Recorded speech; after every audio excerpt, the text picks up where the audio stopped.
Hello everyone, मैं हूं doctor प्रीति और आप देख रहे हैं मेरा चैनल स्टडी फार्मेसी। तो आज के इस वीडियो में हम बात करने वाले हैं रेस्ट्रिक्शन एंडोन्यूक्लियेसिस के बारे में।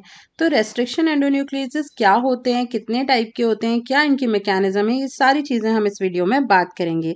तो आइए वीडियो स्टार्ट करते हैं।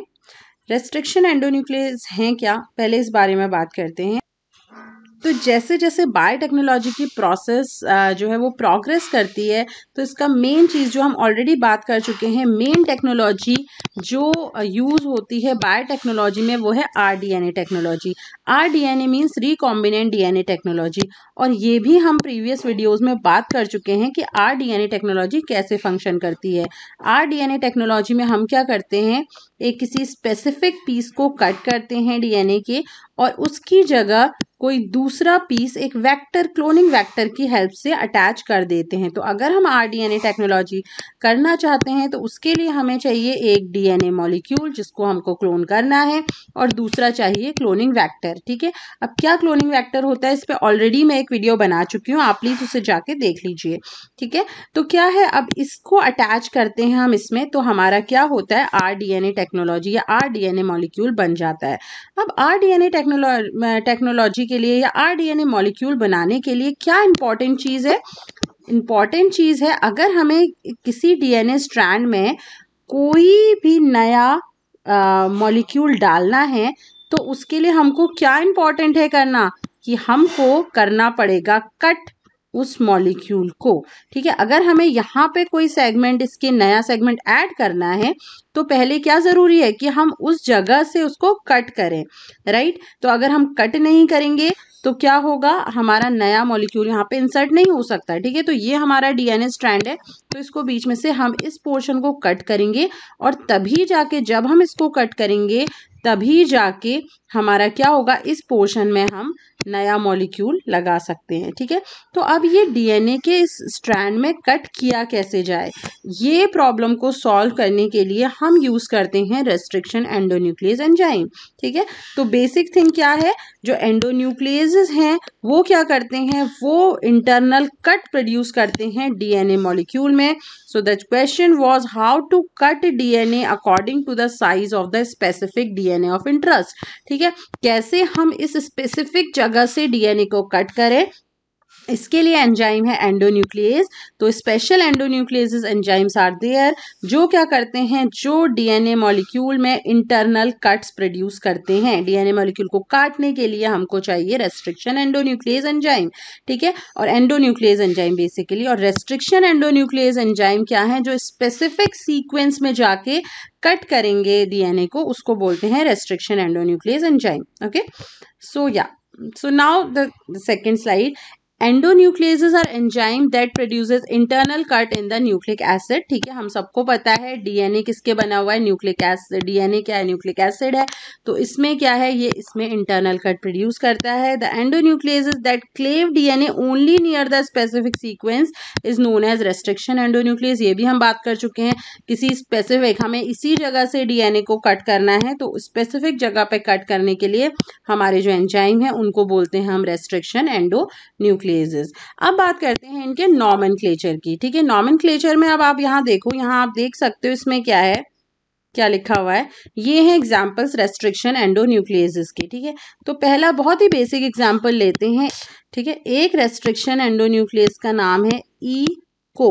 ठीक है, अब ईको का क्या मतलब है, ईको मतलब कोई भी रेस्ट्रिक्शन एंडोन्यूक्लियस का अगर नाम आपको दिखाई दे तो वो कैसे लिखा जाता है। इसमें क्या है, E stands for Escherichia, CO stands for coli. ठीक है, अब ई कहाँ से आया है, इसके एस्केरेकिया से आया है।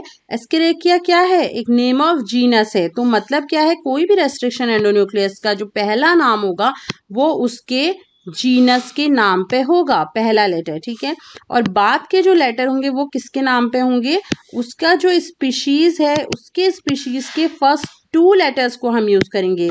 स्पीशीज है कोलाई। ठीक है, कोलाई के फर्स्ट 2 लेटर हो गए को। एस्केरिकिया है जीनस, तो नाम क्या हो गया, ई को। ठीक है, तो ये बहुत इंपॉर्टेंट है कि इसका नॉमेनक्लेचर। ठीक है, ऐसे ही दूसरा है दूसरा है एच इन। अब एच इन का मतलब क्या है, H stand for Haemophilus, in stands for influenza, ठीक है। हीमोफिलस यानी कि जीनस का पहला लेटर आ गया, और आ गया इन्फ्लुएंजा का IN, मतलब 2 लेटर्स आ गए, फर्स्ट 2 लेटर्स किसके आ गए, स्पीशीज के नेम के, ठीक है। तो इस तरीके से इसका नाम रखा जाता है। नाउ बात करते हैं, when an organism produces more than one enzyme then they are identify the sequential Roman number. मतलब क्या, अभी हमने बात की ई कोलाई की, ठीक है, ई को इसका नाम हो गया, बट हो सकता है ई कोलाई जो है उसका कोई स्पेसिफिक स्ट्रेन हो, ठीक है। जैसे फॉर एग्जांपल ई कोलाई का कोई RY स्ट्रेन है जो क्या करता है, जिसकी हम बात करें, जो रेस्ट्रिक्शन एंडोन्यूक्लियस प्रोड्यूस करता है, तो हम इसका R यूज करेंगे, पहला लेटर यूज करेंगे। और हो सकता है ई कोलाई का जो RY स्ट्रेन है वो क्या करता हो, वो 2 या 3 एंजाइम, रिस्ट्रिक्शन एंडोन्यूक्लियस एंजाइम देता हो, ठीक है। रिस्ट्रिक्शन अलग अलग टाइप के हो सकते हैं, तो उसको जो पहले इन्वेंट होगा उसे first Roman letter, then second होगा सेकंड, और थर्ड होगा तो थर्ड रोमन नंबर से इंडिकेट किया जाएगा, ठीक है। फॉर एग्जांपल अगर ई कोलाई का R स्ट्रेन जो है वो first Roman number, first type का एंजाइम सिक्रीट कर रहा है, फर्स्ट टाइप का रेस्ट्रिक्शन एंडोन्यूक्लियोटाइड प्रोड्यूस कर रहा है, तो उसका नाम होगा ई को R1, ठीक है। दूसरा अगर लिखना होगा तो ई को R 2 रोमन नंबर से रोमन नंबर 2, ठीक है, रोमन लेटर्स में लिखा जाएगा, रोमन न्यूमरल्स में, ठीक है। ऐसे ही थर्ड टाइप का होगा तो उसका थर्ड प्रोड्यूस करेगा तो रोमन में R3, ठीक है। ऐसे ही नंबर चलते जाएंगे, ठीक। All restriction endonucleases enzymes are designed by the general symbolic R, ठीक है, R as a prefix, ठीक है। मतलब ये R नहीं, ये R तो क्या है, स्ट्रेन का नाम है उसके, ठीक है। जबकि इनके पहले, अब ये क्योंकि ये रेस्ट्रिक्शन एंजाइम है तो क्या होगा, कोई भी रेस्ट्रिक्शन एंजाइम है उसके आगे हम R लगा सकते हैं एज अ प्रीफिक्स, तो इसका नाम हो जाए, कोई अगर ई कोलाई है, ई कोलाई का स्ट्रेन, ई कोलाई अगर क्या रेस्ट्रिक्शन एंडोन्यूक्लियस प्रोड्यूस कर रहा है और उसका फॉर एग्जांपल R स्ट्रेन है, नंबर 1 पहला एंजाइम उसने प्रोड्यूस किया है, तो इस तरीके का उसका नाम बनेगा। यानी कि ये जो R है इसमें ये क्या है, रेस्ट्रिक्शन एंजाइम को रिप्रेजेंट करता है। ये R है इसका स्ट्रेन, ये हो गया फर्स्ट है, इसलिए रोमन न्यूमरल्स में इसका फर्स्ट क्या है, एंजाइम है जो इसने प्रोड्यूस किया है, ठीक है। ये हो गया इसका जीनस का नाम, ये हो गया इसका स्पीशीज का नाम, समझ में आ गया। तो ये सारा इस तरीके से होता है इसका नॉमेनक्लेचर, ठीक है। देखो यहाँ पे बहुत सिंपल दिया हुआ है, इसमें R नहीं दिया हुआ है क्योंकि रेस्ट्रिक्शन एंजाइम है, इसमें हम R लगा सकते हैं। Restriction enzyme, restriction endonuclease, E stands for Escherichia genus, CO stands for species coli, ठीक है। ऑर्डर ऑफ डिस्कवरी हो गया I, और R हो गया आपका स्ट्रेन का नाम, R13 स्ट्रेन है, समझ आ गया। तो इस तरीके से हम क्या करेंगे, इसको नॉमेनक्लेट करेंगे।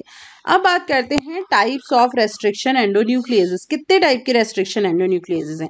सबसे पहले है टाइप 1। टाइप 1 की जो स्पेसिफिक चीज है वो क्या है, ये रिकॉग्नाइज करता है DNA sequence about 15 base pair, ठीक है। और दूसरा है ये कहाँ से DNA को क्लेव करेगा, कहाँ से DNA को ब्रेक करेगा, 1000 base pair away from 5' and, ठीक है।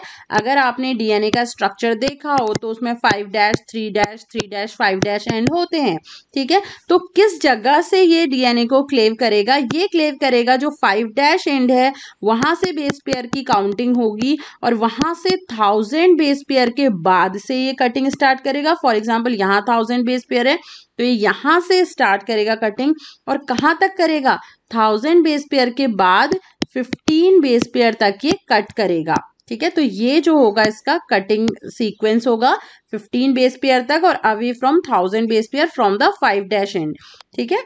The sequence of cutting is non specific. अब क्या है, इसकी जो कटिंग सीक्वेंस है, ठीक है, ये जो कट करता है ये क्या है, अब ये जो कट करता है ये नॉन स्पेसिफिक है।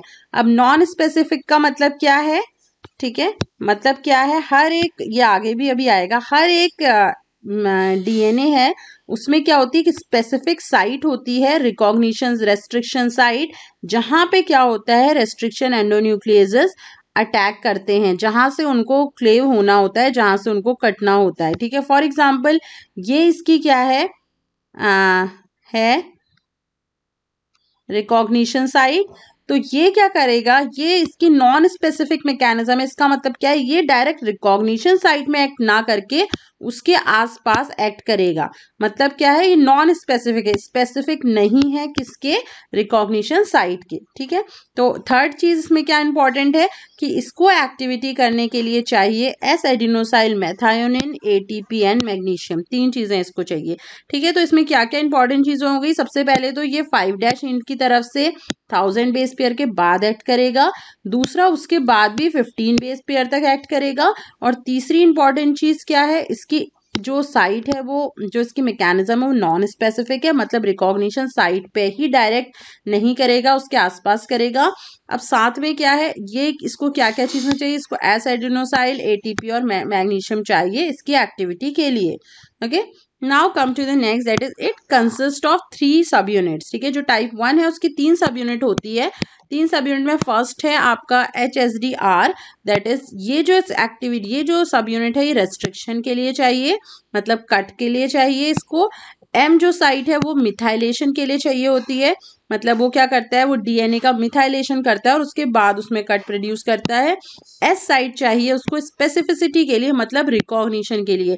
जैसे ही रेस्ट्रिक्शन एंडोन्यूक्लियस आएगा, पहले वो साइट को रिकॉग्नाइज करेगा कि हाँ यहाँ पे मुझे कट करना है।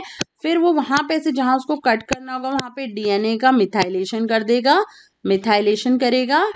और फिर उसके बाद आर यूनिट जो है उसको रिस्ट्रिक्ट वहां पे क्या करेगी, वहां पे कट प्रोड्यूस करेगी। ओके, नाउ टाइप 2 की बात करें, these are the simplest commonly available used restriction endonuclease. बहुत कॉमनली यूज होता है, सबसे ज्यादा जो एंडोन्यूक्लियस यूज हो रहा है रेस्ट्रिक्शन एंडोन्यूक्लियस वो होता है टाइप 2 RECO R1, जिसका हमने एग्जाम्पल लिया था, हिंड का हमने एग्जाम्पल लिया था, H इन्फ्लुएंजा वाला। तो ये क्या है, ये इसी के एग्जाम्पल हैं टाइप 2 के, बहुत कॉमनली यूज होता है।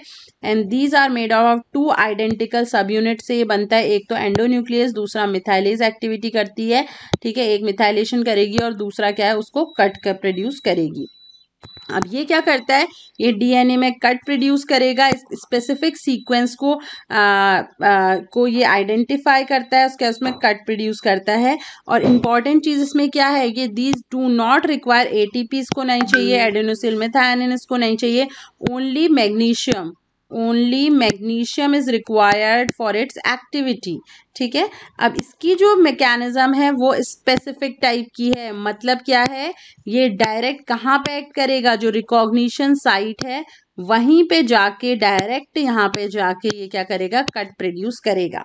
ठीक है, नाउ टाइप 3 की हम बात करें तो recognize 2 separate asymmetric sequences that are inversely oriented. They produce 20 to 30 base pair after the recognition site. ठीक है, ये क्या करेगा, ये रिकॉग्निशन साइट जैसे फॉर एग्जांपल यहाँ पे है, ठीक है, तो ये क्या करेगा, ये एसिमेट्रिक सीक्वेंस होती है इसमें।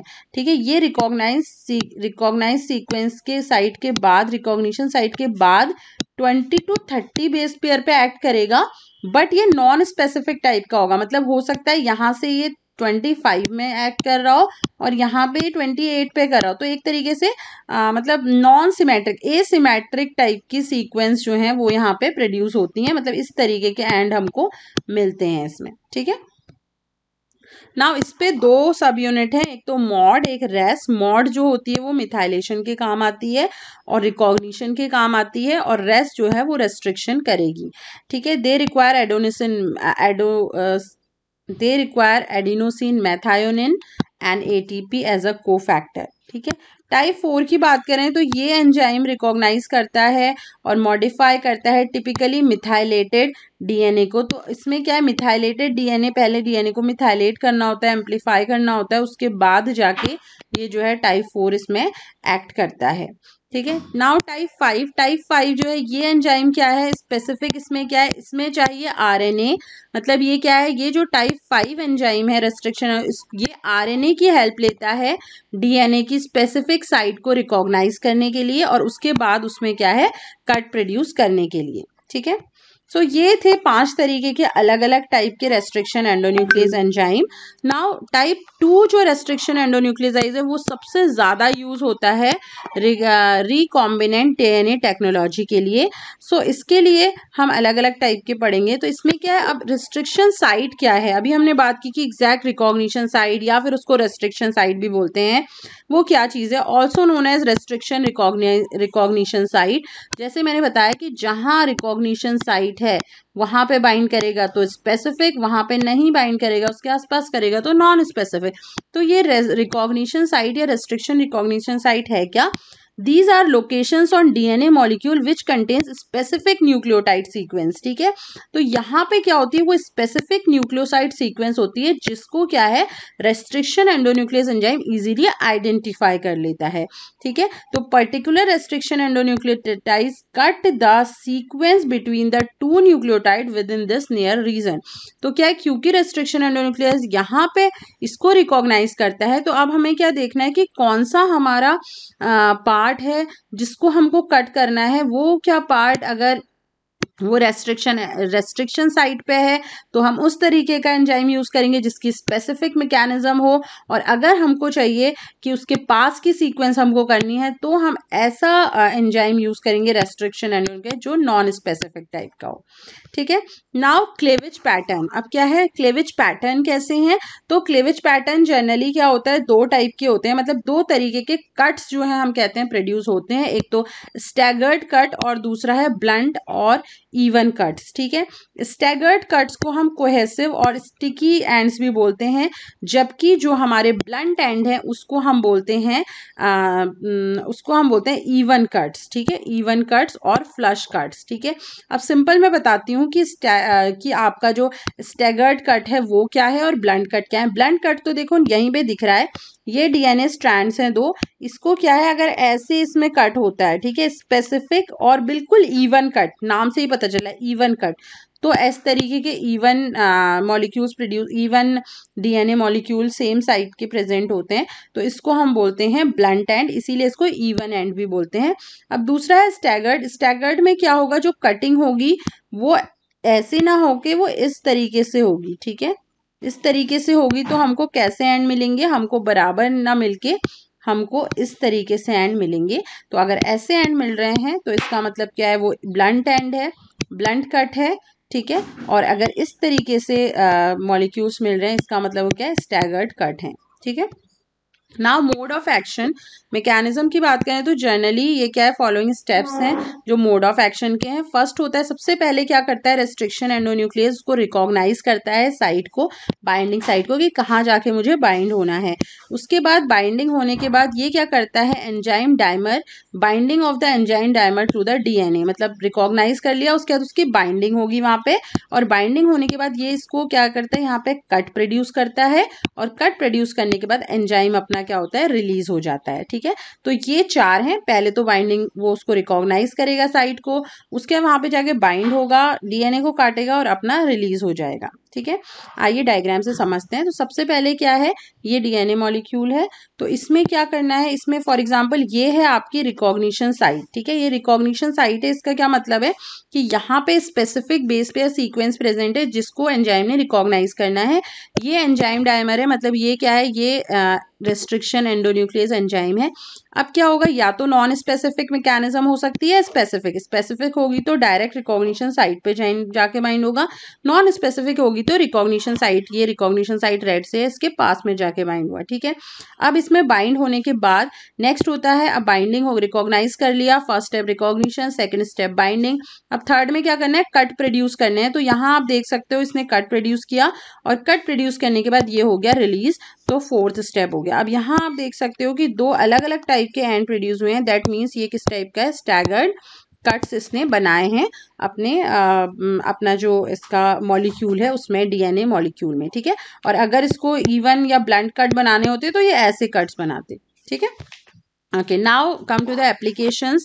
तो applications है, there are many applications of restriction endonuclease, जिसमें से important क्या है, restriction mapping में ये यूज़ होता है और foreign DNA insert करने में। मतलब क्या है, अगर हमें foreign कोई भी दूसरा DNA है, मॉलिक्यूल है, जीन है, वो यहाँ पे अगर इंसर्ट करना है तो उस केस में भी हम क्या करते हैं, हम restriction endonuclease एंजाइम को यूज़ करते हैं। ठीक है, so that is all about the definition, the types, the mechanism of restriction endonuclease. If you like the video, so please comment, share and subscribe my channel. So thank you so much.